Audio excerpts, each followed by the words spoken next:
Hello મિત્રો, સ્વાગત છે તમારું મારી ચેનલ ભાઉસ કિચનમાં।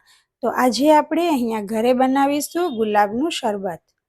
માર્કેટમાં આમ તો ઘણી બધી જાતના તૈયાર શરબત મળતા હોય છે, પણ આમાંનું એક શરબત હોય છે ગુલાબનું, જે બધાનું ફેવરિટ હોય છે। પણ આજે આપણે એ શરબત ઘરે બનાવીશું, અને તે પણ કોઈ પણ જાતના આર્ટિફિશિયલ કલર કે પ્રિઝર્વેટિવ એડ કર્યા વગર। તો તમે પણ ઉનાળાની અંદર ઠંડક આપે તેવું શરબત બનાવવા માટે મારા વિડીયોને એન્ડ સુધી જોતા રહેજો। હેલો મિત્રો, હું છું ભાવિસા અને તમે જોઈ રહ્યા છો ભાઉસ કિચન। તો આજે આપણે અહીંયા બનાવીશું ગુલાબનું શરબત। તો મેં અહીંયા શરબત બનાવવા માટે દેશી ગુલાબ લઈ લીધા છે।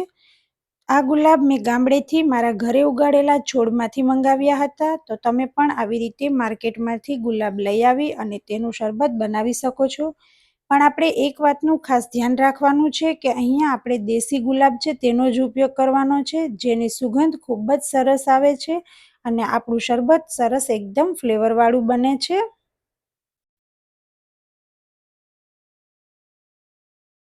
તો આવી જ રીતે આપણે બધા ગુલાબની પાંદડીઓ છે તે તોડી લેવાની છે। તો અહીંયા મેં જે ગુલાબ લીધા છે તે 300 ગ્રામ ગુલાબ છે અને તેની પાંદડીઓ આવી રીતે લઈ લીધી છે। તો વચ્ચેનો ભાગ દૂર કરતા અહીંયા 210 ગ્રામ જેવી પાંદડીઓ વધી છે, જેનો આપણે શરબત બનાવવામાં ઉપયોગ કરીશું। તો હવે આ પાંદડીઓને સરસ રીતે આપણે 1 થી 2 પાણીએ ધોઈ લેવાની છે। જો તમે બહારથી ગુલાબ લીધા હોય અને વધારે સમય સુધી બહાર રહેલા ગુલાબ હોય તો તેને સરસ વધારે 1 થી 2 પાણીએ ધોઈ લેવાના। તો મેં અહીંયા આવી રીતે 2 પાણીએ ધોઈ અને સરસ ગુલાબની બધી પાંદડીઓ છે તેને લઈ લીધી છે। તો હવે આપણે આ બધી પાંદડીઓને એક કાણાવાળા વાસણની અંદર લઈ લઈશું, જેથી કરી અને તેનું વધારાનું પાણી છે તે નીતરી જાય।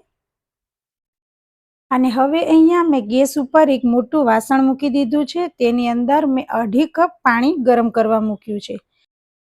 તો અહીંયા જ્યાં સુધી આપણું પાણી ગરમ થાય ત્યાં સુધી મેં સાકર લઈ લીધી છે। આ સાકર છે તે ખડી સાકર છે। તો આવી આખી સાકર તમને માર્કેટમાં સરળતાથી મળી જશે। તમે સાકરને બદલે ખાંડનો ઉપયોગ પણ કરી શકો છો, પણ આ સાકર છે તે વધારે ઠંડક આપે તેના માટે મેં અહીંયા સાકરનો ઉપયોગ કર્યો છે। તો આપણું પાણી પણ સરસ મજાનું ગરમ થઈ ગયું છે। તો તૈયાર કરેલી ફૂલની પાંખડીઓ છે તેને પાણીની અંદર આપણે એડ કરી દઈશું।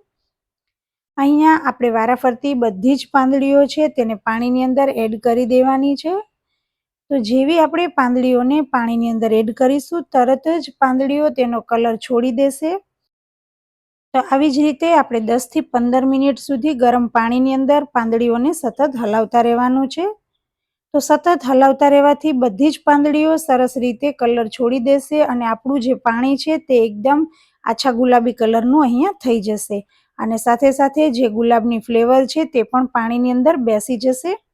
તો હું અહીંયા 15 મિનિટ બાદ ગેસની ફ્લેમ બંધ કરી અને આ બધું જ પાણી છે તેને આપણે ગરણીની મદદથી ગાળી લેશું।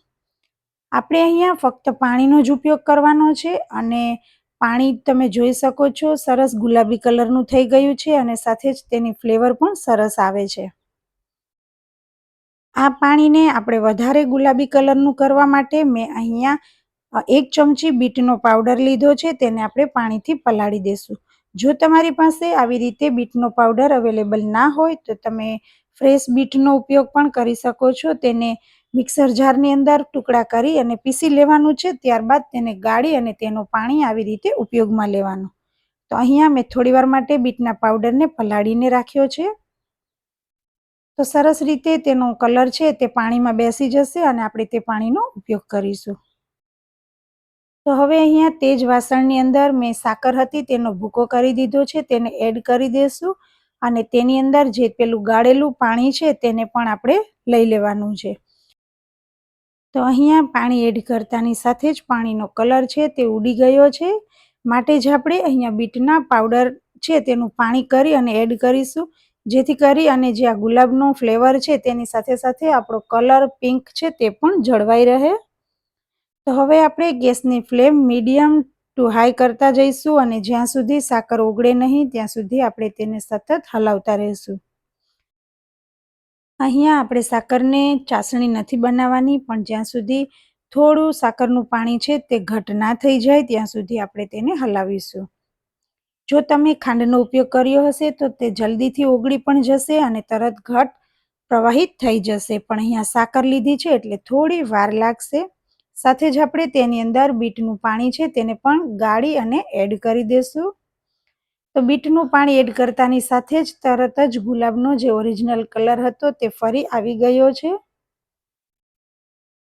તો જ્યારે આપણે માર્કેટમાંથી આવી તૈયાર શરબત માટેની સિરપ લાવતા હોઈએ છીએ તો તેની અંદર કલર એડ કર્યા હોય છે અને સાથે લાંબો સમય સુધી જળવાઈ રહે તેના માટે પ્રિઝર્વેટિવ પણ એડ કર્યા હોય છે.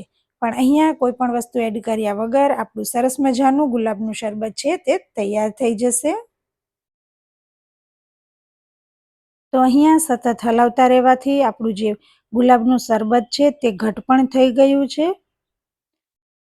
તો જો આપણે અહીંયા હાથેથી ચેક કરીએ તો એક તારની ચાસણી નહીં પણ થોડું આપણને હાથમાં ચીકાશ પડતું લાગે ત્યાં સુધી આપણે તેને હલાવવાનું છે. તો અહીંયા આપણું સરસ એકદમ ચીકાશ પડતું થઈ ગયું છે. ફક્ત 1 થી 2 મિનિટની જ વાર છે. તો હું હાઈ ફ્લેમ ઉપર તેને 1 થી 2 મિનિટ માટે હલાવતી રહીશ. તો અહીંયા આપણે 1 થી 2 મિનિટ હલાવ્યા બાદ ગેસની ફ્લેમ છે તેને બંધ કરી દઈશું અને તેને હલાવતા રહેશું.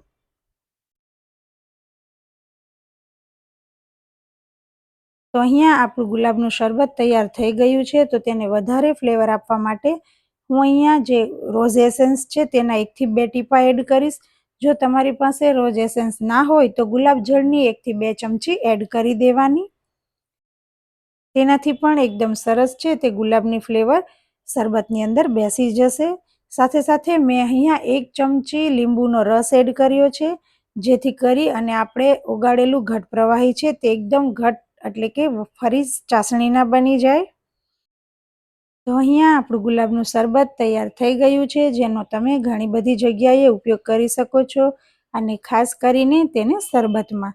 તો હું અહીંયા 2 જાતના શરબત બનાવીશ, એક પાણીમાં અને એક દૂધમાં. તમે કોઈ પણ બનાવી અને સરસ મજાનું પી શકો છો. તો સૌપ્રથમ 2 ગ્લાસની અંદર આપણે બરફ એડ કરીશું.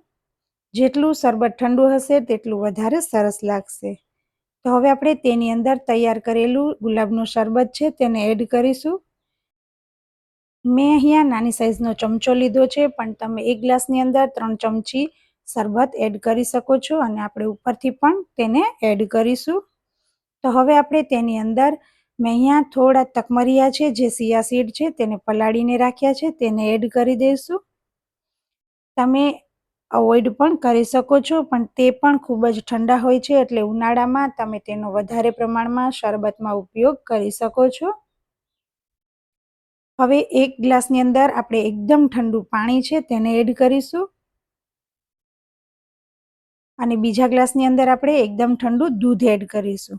આપણે અહીંયા ગુલાબના શરબતની અંદર લીંબુનો રસ એડ કર્યો છે એટલે તમારે ઠંડુ દૂધ હશે તેને જ એડ કરવાનું. સાથે જ આપણે ઉપરથી ફરી 1 ચમચી શરબત છે તેને એડ કરીશું. તો અહીંયા આપણું ઘરે બનાવેલું ગુલાબનું શરબત તૈયાર થઈ ગયું છે. તો તમે આ શરબત માટેની જે આપણે પહેલાં સિરપ બનાવી છે તેને બનાવી અને આખા ઉનાળાની સિઝન માટે રાખી શકો છો. જ્યારે મન થાય ત્યારે આવી રીતે આપણે શરબત બનાવી અને સરસ મજાનું પી શકીએ છીએ. અને જો તમારે વધારે કલરફુલ બનાવવું હોય તો જે ફૂડ કલર આવે છે તેમાંથી પિંક કલરના 1 થી 2 ડ્રોપ એડ કરવાથી સરસ મજાનો કલર પણ આવી જશે. પણ અહીંયા તૈયાર કરેલું શરબત પણ સ્વાદમાં ખૂબ જ સરસ લાગે છે. તો તમને મારા શરબત બનાવવાની રેસીપી કેવી લાગી તે મને ચોક્કસથી જણાવજો. રેસીપી સારી લાગી હોય તો ચેનલમાં લાઇક કરજો, શેર કરજો અને વધુમાં વધુ કમેન્ટ કરજો. તમે મારા વિડીયો રેગ્યુલર જોતા હોય અને હજુ સુધી ચેનલમાં સબસ્ક્રાઈબ ના કર્યું હોય તો એક વખત કરી દેજો, જેથી કરી અને મારી અવનવી રેસીપીના વિડીયોની નોટિફિકેશન તમને મળતી રહે. તો અહીંયા આપણે જે ગુલાબની પાંદડી વધી છે તેને પણ શરબતની અંદર એડ કરી દેશું. તો મળીએ કોઈ અવનવી રેસીપી સાથે. ત્યાં સુધી થેન્ક યુ.